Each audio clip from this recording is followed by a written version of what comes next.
இன்னொன்று அவர் பேசுறதுக்கு அவருக்கு உரிமை இருக்கிறது பேசுறாரு, என்ன தப்பு? அவர் சொல்ற மாதிரி இந்த நாட்டில் ஊழல் லஞ்சம் இல்லைன்னு நினைக்கிறீங்களா? நிறைய இருக்கு சார். ஊழல் லஞ்சம் தலைவிரிச்சு ஆடுது.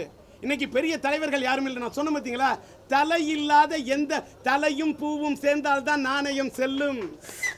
தலைமை சரியில்லாத எந்த ஆட்சியும் வெல்லாது செல்லாது. எந்த கட்சி? நான் கேட்கிறேன், எடப்பாடி இன்னைக்கு தமிழக முதல்வராக இருக்கார் மாண்புமிகு. அவர் தனியா நின்று ஓட்டு வாங்க சொல்லுங்க. அம்மா வாங்கி வச்ச ஓட்டு அவர்லாம் அதை வச்சுக்கிட்டு இன்னைக்கு சும்மா இது பண்ணிக்கிட்டு இருக்காரு. அவரு ஓபிஎஸ் எல்லாம் தனியா நின்று ஓட்டு வாங்க முடியுமா? யார் இந்த ஓபிஎஸ்? யார் இந்த முதல்வர் எடப்பாடி? யார் இந்த அமைச்சர் ஜெயக்குமார்? யார் இந்த அமைச்சர் விஜயபாஸ்கர்? இவர்களோட சொத்து பின்னணி என்ன? இவங்கெல்லாம் இப்படிலாம் சம்பாதிக்க முடியுமா? சினிமாக்காரர்கள் கூட சம்பாதிக்கல சார். சினிமாக்காரர்கள் அத்தனை வருமான வரி ரைடு, இவங்க மேல ரைடு விடுறாங்க. ஆனா எங்க பணம் போகுதுன்னே தெரியலையே சார். இந்த ஆட்சி குறித்து நான் பேசணும்னா நிறைய பேசலாம். அது இது தருணம் அல்ல. ஆனா ஒண்ணே ஒண்ணுங்க, இவங்கெல்லாம் பொதுமக்கள்கிட்ட ஓட்டு வாங்க வரட்டும். மக்களுக்கு விழிப்புணர்ச்சி ஏற்படுத்தணும். சினிமால இன்னைக்கு விஜய் மன்றமா? விஜய்க்கு மன்றம் அதிகம். அதே மாதிரி அடுத்து சிலம்பரசனுக்கு தமிழ்நாட்டில்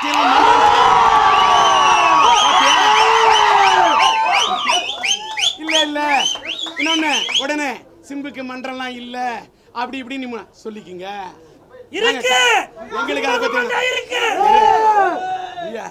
எங்களுக்கு எங்க பலம் என்னன்னு தெரியும். நாங்க ஆட்சிக்கு வரமோ இல்லையோ, ஆனா நாங்க நினைக்கிறவங்க தான் ஆட்சிக்கு வர முடியுங்கிற இடத்தை உருவாக்கும். இது பலம். எனக்கு தாய்மார்களோட ஓட்டு என்னால வாங்க முடியும். தாய்மார்கள்ட்ட எனக்குன்னு ஒரு இடம் இருக்கு. எல்லாரும் மெய்க்க கூட டிராஜர் பிடிச்சி பேசுவேன். ஆனா கதாநாயக தொட்டு கூட பேசுனது கிடையாது. தாய்மார்களோட இதயத்தை தொட்டவன் வைக்கிறேன். எப்படி மைக்க பிடிக்கணும், எப்படி ஓட்ட கேட்கணும், தலை இருக்கும்போது வால் ஆடக்கூடாதுன்னு கலைஞர் அவர்கள் உயிரோடு இருந்த வரைக்கும் நான் அடக்கி வாசித்தேன். என்னைக்கு என்னுடைய முன்னாள் குரு கலைஞர் ஆகஸ்ட் 7 மறைஞ்சிட்டாரோ அதோட ஒரு சாப்டர் ஓவர். இப்போ புது சாப்டர்.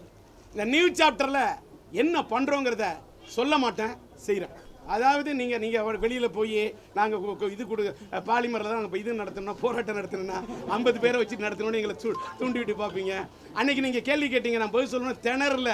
நான் அமைதி காக்கணும்னு அமைதி காத்தேன். நான் பதில் சொன்ன ஆரம்பித்தா உங்களுக்கு மூச்சடைச்சு போயிடும். அதனால தான் நான் பதில் சொல்லல. அது வேணாம். அந்த ராஜேந்தர் இனிமே எதிர்பார்க்க முடியாது. நான் அந்த ராஜேந்தர் இல்லை. இனிமேல்லாம் இப்போ நீ அங்கே நிற்கக்கூடியது ஒவ்வொன்றையும் நான் மெய்க்கா நினைக்கல, ஒன்று துப்பாக்கியா நினைக்கிறேன். எப்போ எங்கே வெடிக்கணும் யாருக்குன்னு தெரியாது. அதாவது நான் சொல்ற தோட்டாக்கள் மாதிரி கேள்வி. அப்படிதான் ஊடகங்கள் இருக்க வேண்டும். என் ஊடகத்துறை நண்பர்கள் இப்படி நல்லா இருக்கிறத நீ என்னோட நண்பனாக தான் உன்னை கருதுறேன். உன்னை நான் எதிரியாக கருதவில்லை, உதிரியாகவும் கருதல. இளைய சமுதாயம் விழிப்புணர்ச்சியோடு இருக்கணுங்க. இன்னைக்கு உலகத்திலேயே இன்டர்நெட் யூசர்ஸ் யார் நம்பர் 1 யாருன்னு கேட்டால் சைனா. அதுக்கு அடுத்த இடத்துல இருக்கிறது இந்தியா. இந்தியாவில் ஏன் இருக்கு? எல்லா கார்ப்பரேட் கம்பெனிகளுடைய விளம்பரம். அந்த விளம்பரத்தில் மதிமயங்கி கொண்டிருக்கின்றோம். என்னதான் இன்டர்நெட் யூசர்ஸ் ஒரு சைனால இருந்தாலும் சைனால அவ்வளவு பொருளை அவங்க வாங்க மாட்டாங்க. எந்த பொருளை கார்ப்பரேட் விளம்பரப்படுத்தினாலும் அந்த பொருளை சைனால இருக்கிற உருவாக்கி கட்டுவாங்க. அப்ப அந்த சைனா மக்களை நம்ம மதிக்கணும். நம்ம ஏமாந்து வெளிநாட்டு பொருளை மட்டும் வாங்குறோமா? இது எங்க போய் முடியும் சார்? நான் பேரை சொல்ல விரும்பல. நான் வெளிநாட்டு பானம் குடிக்க மாட்டேங்க. நான் இளநீர் சாப்பிட்றேன். ஒரு உதாரணத்துக்கு சொல்றேன்.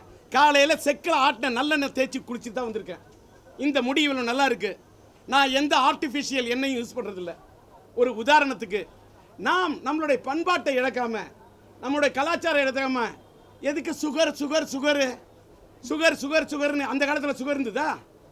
யோசிச்சு பாருங்க. எதுக்கு மிக்சியில் இதில் போட்டு நீங்கள் குக்கரை சமைச்சு சாப்பிடுங்க?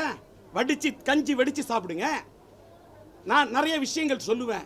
நல்ல கீரை சாப்பிடுங்க. இப்போ நான் தம் அடிக்காமல் இருக்கேன், நான் தம்மோடு இருக்கேன். இங்கே பாருங்க, இந்த மைக் இருக்கா? பேசுகிறேன். தோடர்கள் நீங்கள் நல்லா என்ன ஒன்று நான் தம் அடிக்காமல் இருக்கேன் நல்லவங்கிறதுக்கெல்லாம் இல்லை, தம் உள்ளவங்கிறதுக்கு தம் அடிக்காமல் இருக்கணும். தெரிஞ்சுக்க, தனி மனித ஒழுக்கத்தோடு இருக்கணும். பாரு, இவ்வளோ வேர்வை கொட்டுது. நீ 23 வயசுல என்னோட டிஆர் மன்றம் திமுக இருந்தப்ப டிஆர் மன்றம் தான் பலம். அன்னைக்கு ரத்த சூடு எப்படி இருந்திருப்பேன், இளமையோடு இருந்திருப்பேன். இன்னைக்கு எஸ்ஆர் மன்றம் நீ போட்டு உழைக்கிற, அத்தனை போட்டோ கேட்கிற, அத்தனை செல்ஃபி எடுக்கணுன்ற, உனக்காக எடுத்து தரேன். நான் டயர்ட் ஆகல, நீ டயர்ட் ஆகலாமா? பிடிச்சுக்க, உடுந்துராத. வாழ்க்கையில கொள்கை பிடிப்பு வேணும். ஒரு கையில அடிக்கணும் விசில், ஒரு கையில இருக்கணும் பிடிச்சுக்கணும், உழுந்துராத. ஏன்னா பின்னாடி இருக்கணும் எப்ப நம்மளை தள்ளுவானே தெரியாது.